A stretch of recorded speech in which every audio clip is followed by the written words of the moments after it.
Welcome to How to Ride a Roller Coaster, where we talk with entrepreneurs on building businesses and brands. Make sure to subscribe to the channel, leave a comment below, and don't forget, smash that like button. What's one of the times, and maybe it was as you guys were building out maybe this franchise model or maybe before, what was one of those times where you felt like you kind of hit a stumbling block or a hurdle or maybe kind of one of those downs on the roller coaster where it's like, man, but I know where we want to go, but we've just kind of got this hurdle in front of us and we need to figure out how to get around it.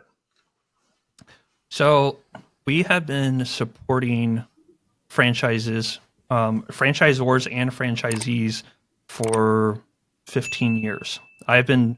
This is what my bread and butter has been since I've been working with SD Tech, and all of our conversations were making sense. We reached out to a couple of franchisor consultants to assist us in the process. We know the value of strong partnerships, and we know that we're competent enough to know where our knowledge ends, right? And so we reached out.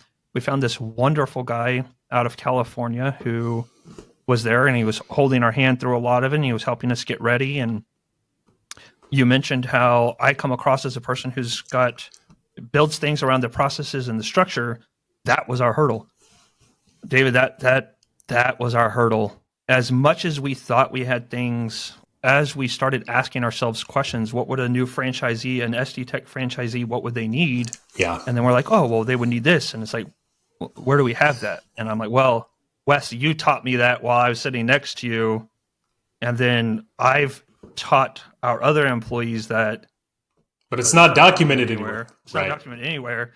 Yeah. And that was the absolute biggest struggle, is even when we thought we were good at this thing, when you start asking yourself, a whole series of questions, you realize that your documentation is much poorer than you thought it was. And then a lot of our day-to-day, especially in the tech industry, it can be difficult to figure out how to document certain things because technology is ever-changing. And for half of the processes we have, there's 5 or 6 different ways you can go about doing things, just depending on what the different variables are. So interesting. It was a pain. And to be quite honest, ChatGPT has been incredibly helpful in trying to figure out how to get a lot of that documentation together. Yeah, ChatGPT is one of those little tools that I just kind of keep in the tool belt for certain things and use when needed. Thanks for watching.